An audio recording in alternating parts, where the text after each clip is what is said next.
Joining me now is Ambassador Samir Sumaida'ie, former Iraqi ambassador to the United States and longtime Iraqi diplomat. Ambassador, great to see you again.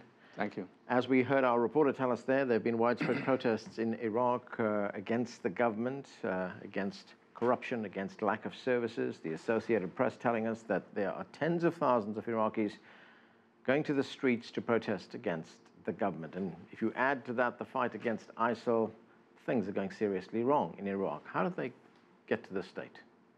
Well, gradually and by taking the wrong turn at every turn. Since 2003, the structure that was put in was a sectarian structure, political structure, and people have had enough.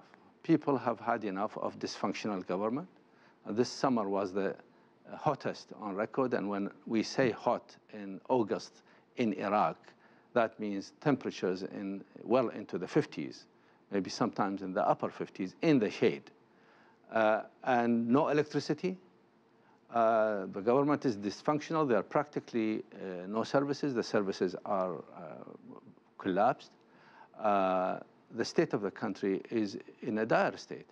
Now people see that and see the billions of dollars going down the drain, people enriching themselves in government. And they've just had enough. And the remarkable thing about these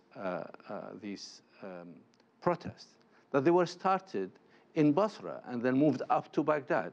They started in the area, in the Shia area, in the very area which is supposed to be benefiting from the Shia domination.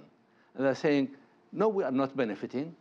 This sectarian politics is not helping us, it's just helping the politicians. So, as I said, people cannot stand it anymore. The year you mentioned, 2003, there was an interesting quote in the New York Times. The New York Times quoted an analyst at the International Crisis Group as saying that what we are seeing right now, we're witnessing the end of 2003 Iraq. That's an interesting turn of phrase. I understand it to mean that the Americans came in and put in a power structure, a new political system. Unfortunately, this political system, although the Constitution says otherwise, in reality, it rested on sectarian discrimination. The prime minister has got to be a Shia, the president possibly a Kurd, the head of the Speaker of Parliament a Sunni, although, as I said, the Constitution is very specific that this should not be the case. And the final result is a dysfunctional government, and the worst outcome was the dominance of Daesh now. Daesh, the Islamic State, controls about a third of Iraq. Now, this is a catastrophe of monumental scale. And right now, the government is unable to deal with it. So that is not an acceptable situation. Right. The Prime Minister has responded. He's come up with a whole set of proposals. One of those proposals is that they get rid of the 3 vice presidential posts that they have right now. These are largely ceremonial posts. They're very expensive because they come with very expensive perks. But it will get rid of that kind of sectarian power-sharing agreement that was, as you say, put in place right at the beginning, because 2 of those vice presidential posts are Shia, 1 is Sunni. So will there be consequences if he gets rid of that? Well, Abadi has got the right instincts. He's a decent person, and I believe he wants to do the right things. He's also supported by the Shia Marja'iyya in Najaf. However, the reforms which he has put in place so far are cosmetic. Unless he changes the power structure, unless he changes the philosophy of the political system, he is not going to get anywhere. He's got to get rid of this political culture that political posts and government posts should be given according to sect or race. Unless he makes that step, and he's going to be constrained.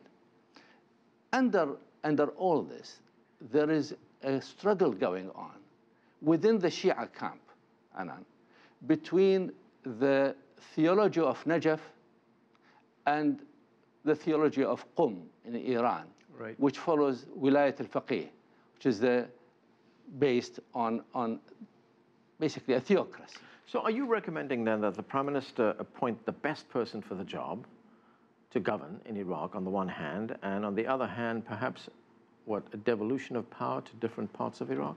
Well, this would be a very good recipe to start. Many people have recommended a government of technocrats, people who have a track record of competence and clean management, to start cleaning up the system. But as I said, Abadi is constrained. Abadi is now presiding over a government which is not coherent. The military power that he commands is now less potent than the Shia militias, whose leaders owe allegiance not to him, but to the Ayatollahs. So he has a problem.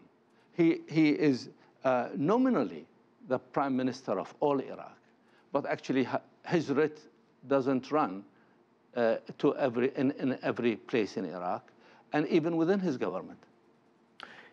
There have been some very senior officials in Iraq who are saying that what the Prime Minister should do right now is declare a state of emergency, on the one hand. On the other, he should perhaps resign from the ruling party, the Dawa party. And that would give him the freedom to implement these reforms that you were talking about. Both of these are excellent ideas. But they need courage, and they carry risk. I think Abadi is a courageous person. He has already done some very courageous things. He has the backing of the people, his people, the Shia people as well as the Sunnis. There's now a coalition of people who are fed up, whether Shia or Sunni or even Kurds. And this is backed by the Marja'iyya in Najaf. So he's got a lot behind him, but to take that next step would put him in confrontation with some very powerful players. It is going to be an epic struggle. If he makes the move, he will find that the street will be behind him. And I believe he has a chance. If he doesn't make a move, he's doomed. And nothing will come out of this except more suffering and more failure. Ambassador, we're going to have to leave it there. Thanks so much for joining us.